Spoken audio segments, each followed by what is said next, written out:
Rang again 12 chimes, then silence.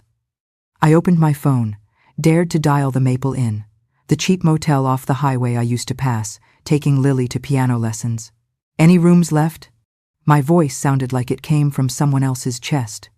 One last room, ma'am, the clerk said, keys clicking in the background. Merry Christmas. I laughed not from joy but because those 2 words, tonight, felt like a blessing delivered to the wrong address. I pulled out a parking stub, still tucked in my coat pocket, the kind the kids teased me for keeping. I didn't keep them out of stinginess, but as proof I'd once stood in places I had a right to. Tonight, I made myself a promise I would walk to a different place, build a different door, hang a different sign, welcome home. As I passed the living room window, my shadow slid across the glass, merging with the blinking colored lights. For a second, I saw myself on both sides. Inside, people are raising glasses. Outside, an older woman aged 10 years was on a phone call. But don't rush to pity me, because, dear friend, sometimes the cold snow teaches you how to start a fire. And tonight, right here on this frozen stoop, my fire sparked. If you're still listening at this moment, let me know where you're watching from. Leave a comment so I'll know how far my story has traveled. Maybe you've had a night when the person you trusted most turned you into a stranger.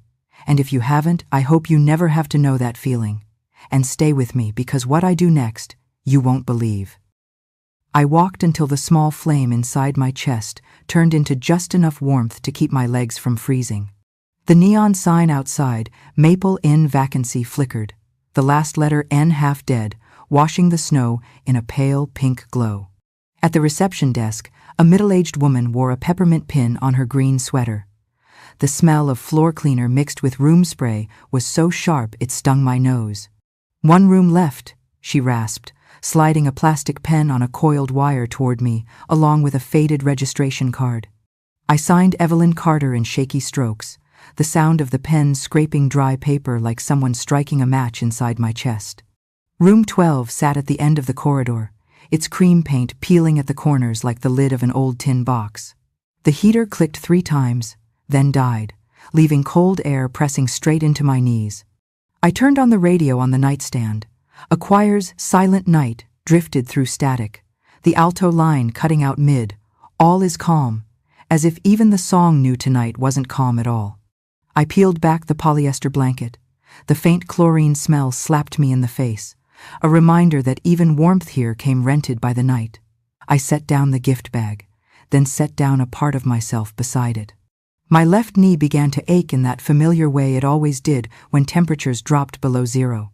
I bent it, rubbed the joint with my palm, hearing the faint grind of bone like sand against glass. In the next room, someone turned on the TV. The news anchor's voice murmured about a record-breaking snowstorm. Pipes above hissed like a sigh. I closed my eyes. The scent of cinnamon from the gingerbread box still clung to my fingertips, blending with the faint smell of old wood that had no reason to be in this room, except perhaps memory had furnished it. Or maybe because Bill, my late husband, still lived here, somewhere inside my mind, longer than this cold night could last. When Silent Night reached its chorus, a memory unlatched itself. Like a drawer that had been stuck for years, it was finally forced open. Brooke, standing in the kitchen, holding the cherry wood ladle I had polished for her the week before. "Evie, this house doesn't teach thank yous by force," she said, smiling a porcelain smile. The kids expressed themselves freely. I saw Lily, 12, setting her bowl down gently on the table, and Max, 9, fumbling with his snow boots. "Sweetheart, hand Grandma your gloves, please," I'd said softly, the way you'd place a leaf into someone's hand. Daniel, my only son, stood by the counter pouring coffee, looking at no one, saying quietly, "Mom, let's not start something again."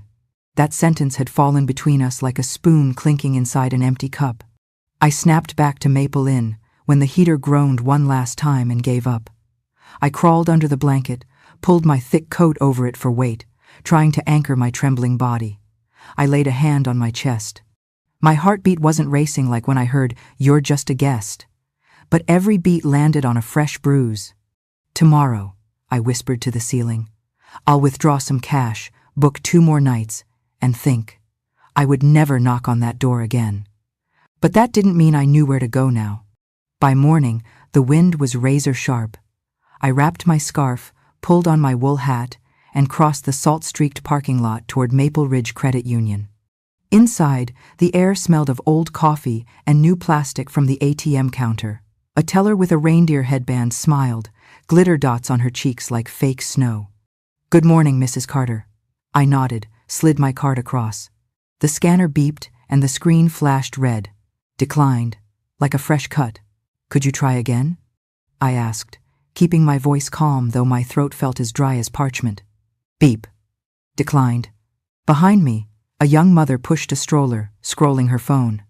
A boy with AirPods glanced over, one earbud dangling. The bass of a rap song thudded faintly toward me, like a beat that had no respect for silence. "Let me check our system," the teller said, moving her mouse quickly. Her eyes scanned the screen. "Oh, there's been a change in account access. Yesterday, around 4:12 p.m. She looked at me with that polite pity reserved.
Clear as a wine glass tapped lightly. I turned. Martha Ellison, hair silver, tied neatly behind her head.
Blue veins like polished wood grain.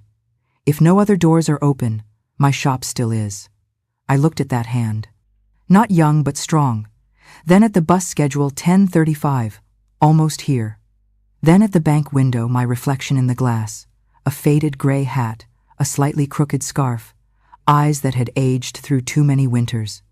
Part of me wanted to turn, run to the bus, leave that hand hanging in the wind. But another part, the one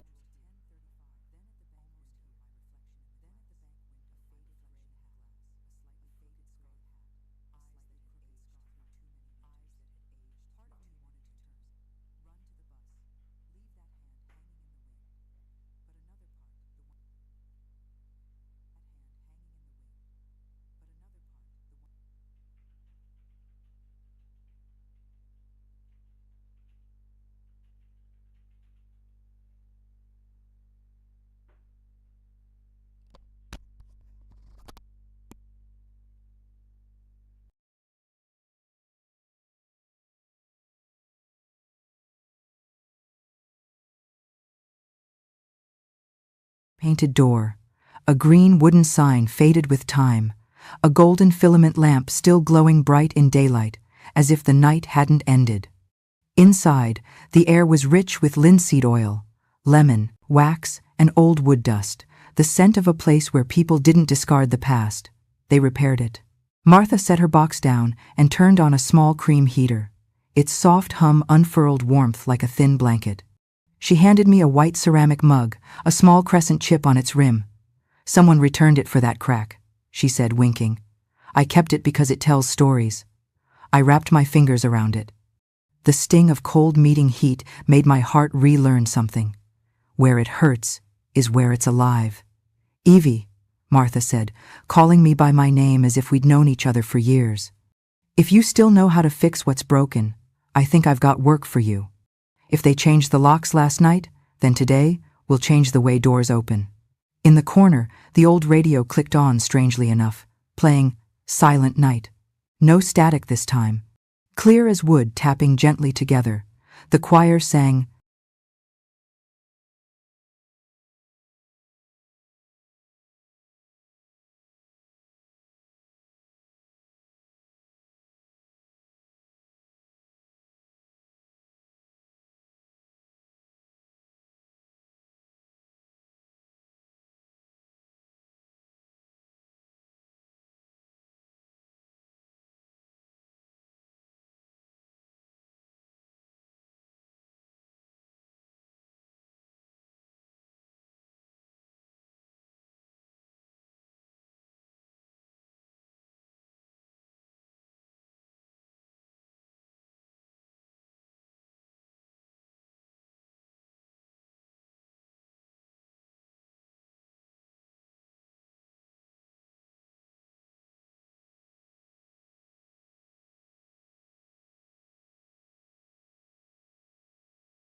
I never thought the day would come when the thing that froze me to the bone wasn't Pittsburgh's winter, but the daughter I gave birth to.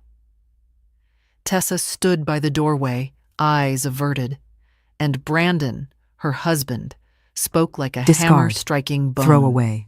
Two short You're words just a with the weight of an useless pig. You don't belong here another second. entire lifetime are labeled If a you're burden. listening, I laid brace my hand yourself. on the seat, my because fingers this isn't just a guest, because Mom, this not isn't family. just a mother's heartbreak. Then the line went dead, It's a flat the story tone of like how a candle someone blown can out. be erased from her I own stood home. there, on the frost-covered Tell me steps, where you're listening clutching the from, gift and bag don't for Lily forget and to Max, subscribe. my 2 grandchildren. Each was a coloring book and a pair of mittens I'd knitted. Snow clung to my hair, melting into icy drops behind my ears. The scent of pine from their Christmas tree leaked through the crack in the door, mixed with the cinnamon of the gingerbread cookies I'd just baked. Out here, the wind scraped my cheeks thin as paper, sharp as a reminder. I was on the other side of the warmth my own children had drawn shut. My name is Evelyn Carter, but everyone calls me Evie. All my life, I've fixed what's cracked, chipped, or broken, from drawer handles to coffee table corners. I could also fix the tiny fractures in a family. Tonight I learned there are breaks people create on purpose, just to push you off the edge. The candy cane-shaped porch light blinked a long, tired pulse, as if exhaling. Inside, I heard Lily's unmistakable voice, "Daddy, where's Grandma?" Then silence. Someone